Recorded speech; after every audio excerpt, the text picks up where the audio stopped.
Salam dan bahagia Bapak Ibu Guru Penggerak. Perkenalkan, saya Diah Sriwahyuni, calon guru penggerak Angkatan 11 dari Kabupaten Garut. Kali ini izinkan saya untuk berbagi kesimpulan dan refleksi modul 1.1 tentang pemikiran Ki Hajar Dewantara sebagai tugas koneksi antar materi modul 1.1.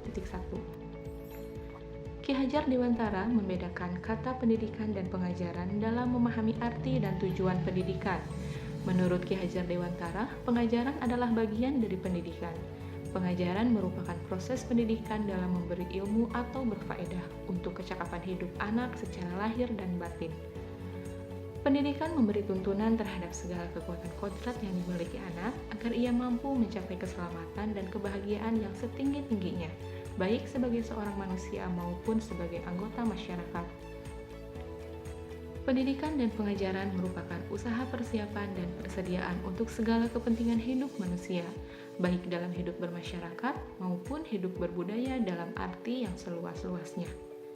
Maksud pendidikan dan pengajaran yang berguna untuk beri kehidupan bersama ialah memerdekakan manusia sebagai bagian dari persatuan rakyat. Manusia merdeka adalah manusia yang hidupnya lahir atau batin tidak tergantung pada orang lain, akan tetapi bersandar atas kekuatan sendiri. Sehingga dapat disimpulkan bahwa pendidikan itu sebagai tuntunan. Pendidikan bertujuan untuk menuntun kekuatan kodrat pada anak agar dapat memperbaiki lakunya, bukan dasarnya, ataupun menghapus dasarnya, sehingga anak mencapai keselamatan dan kebahagiaan yang setinggi-tingginya. Refleksi 1. Apa yang Anda percaya tentang murid dan pembelajaran di kelas sebelum mempelajari modul 1.1? Sebelum mempelajari modul 1.1, saya masih berkeyakinan bahwa anak merupakan selembar kertas putih kosong dan guru berkewajiban mengisi kertas kosong tersebut. Saya pun menganggap bahwa semua murid memiliki kebutuhan yang sama, sehingga pendekatan pembelajaran pun sama untuk semua murid. Saya pun masih beranggapan bahwa pembelajaran itu hanya sebatas mentransfer ilmu saja, sehingga saya lebih berfokus pada ketercapaian materi. Dan pembelajaran pun masih berfokus pada aspek kognitif saja, sehingga pembelajaran dianggap berhasil jika murid telah mencapai KKM. Pembelajaran yang dilaksanakan pun masih berpusat pada guru. Guru masih mendominasi aktivitas di kelas. Dengan kata lain, murid adalah sebagai objek pembelajaran. Oleh karena itu, murid kurang memiliki kesempatan yang luas untuk berperan aktif dan kurang dilibatkan dalam penemuan konsep pengetahuan, sehingga pembelajaran pun menjadi kurang bermakna. 2. Apa yang berubah dari pemikiran atau perilaku Anda setelah mempelajari modul ini? Setelah mempelajari modul 1.1, saya mulai menyadari bahwa anak adalah kertas yang penuh coretan samar sejak lahir. Tugas guru pun hanya menuntun dan menebalkan samar tersebut. Pembelajaran harus sesuai dengan kebutuhan dan kodrat keadaan murid, baik kodrat alam maupun kodrat zamannya.